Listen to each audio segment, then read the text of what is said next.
Buddy, I'm Elwirfy, and today I wanted to talk about some more topics that I think are really, really important, especially if you're a small YouTuber trying to do the absolute very best that you can. And one thing that I do think is really important to talk about is being controversial and why that's a very, very easy way to grow your channel. You see, on the internet, typically, if you do something crazy or out of the box or just plain weird, it'll tend to get more views, right? So you'd think the more outlandish and crazy thing you do, the better it'll be. You see videos of like compilations of people being stupid, or some one person insults another person. Any number of different things can certainly bring about a good amount of controversy and spiciness.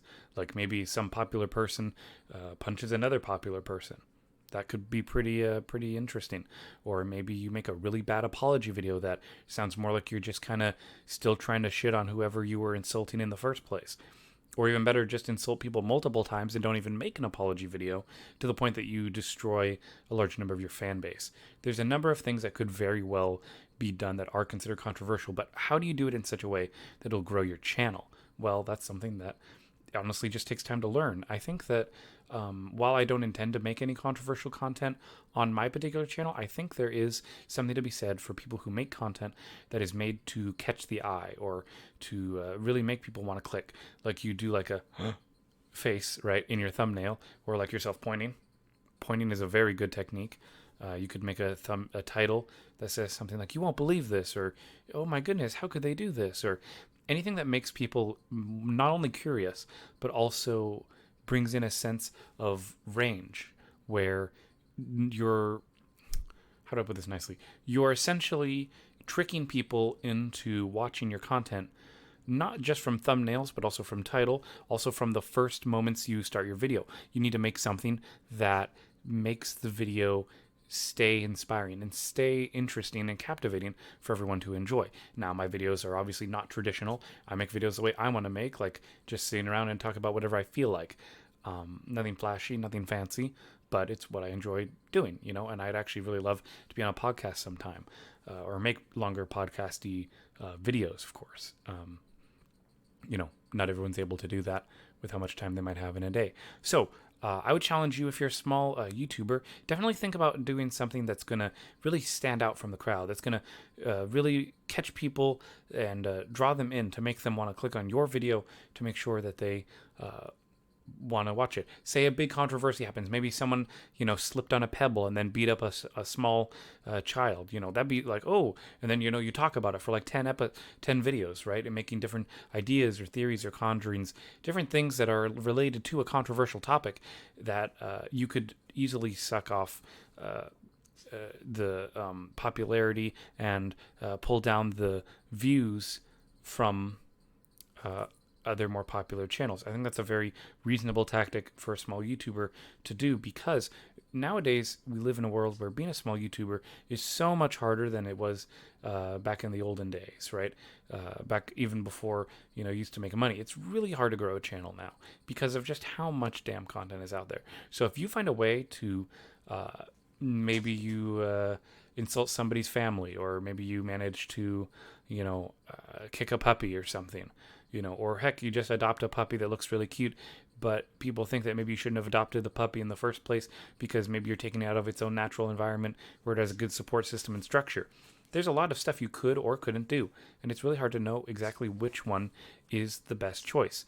And so because of that, you want to make sure that you're doing everything in your power to make sure that if you want to make a channel all about being controversial and about controversial things, or talking about controversial things, that you're doing so in such a way that no one's going to question it. No one's going to look at your content and be like, oh, hey, it's kind of controversial, but this person's talking about more controversial stuff.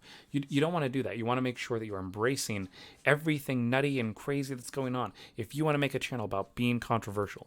And here's the thing: if you talk about things like politics, religion, money, sex, everything you wouldn't want to talk about on a date, talk about on your channel, and I bet you'll grow a lot of viewers very quickly.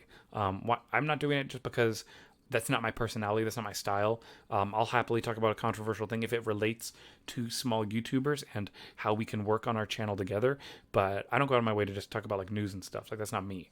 You know what I mean? I do want to keep things very centered and focused on kind of the point of the channel, which is being a small YouTuber who helps other small YouTubers, And I know obviously the definition of a small YouTuber is a little unclear. To me, a small YouTuber is just anybody who maybe doesn't have a consistent fan base. Maybe they don't have monetization. Maybe they're just under 1,000 subscribers. Shoot, there's all kinds of reasons why you'd be considered a small YouTuber. And heck, some people, when you're higher up, the people with millions and billions of views and millions of subscribers, they'll say like, oh, you're under 100,000, you're a small YouTube channel. And I'm thinking, what are you talking about? You have a community, right? So how do we gain that community? How do we gain those people? Well, it's about bringing people in with controversial topics. I'm telling you, I think this is an untapped thing that we think about when we're a small content creator, because we don't think we can be like all the popular channels who do the popular thing. There's nothing wrong with talking about something that's controversial, even if it's already been talked about. Shoot, I could talk about, I don't know, the H3 drama, or I could talk about, I don't know, just anything really. Like the cancellation of YouTubers, demonetization. There's all kinds of great things you can talk about if you want to make your channel controversial and exciting and something that's really going to capture people and inspire people to come click on your video and just enjoy it. Enjoy watching the chaos of everything, right? Go out there, say something super profane. Go out there and just upset people. Right? It's all about upsetting people. Being controversial, fundamentally, I think, that no one wants to talk about, it's about being upsetting, about making content that makes people mad. And there's nothing wrong with that if you're doing it in a way that, one, doesn't make yourself look horrible, too. You got to keep integrity, right? Make sure you're doing good. Two, make sure that the controversial stuff you're talking about is actually controversial. You can't make it about something that isn't controversial. You can't make new controversy, because as a small YouTuber, we're just not big enough, right? We're just not big enough to start some new trend or something. Ultimately, as a small YouTuber, we do have to latch on a little bit to already existing controversies. That's just, by my mic. That's just a fact of how things go. So, in closing, good luck out there if you want to make controversial stuff. I'm, again, not an expert in this. I'm sure there's other YouTubers who are far more experienced in making controversial things. But let me tell you, if you can find a way to tap into that or latch onto it in some way, I think your channel can honestly, really, truly succeed. And as always, guys, I'm Elwirfy, and I'll definitely be seeing you guys next time. Take care, everyone.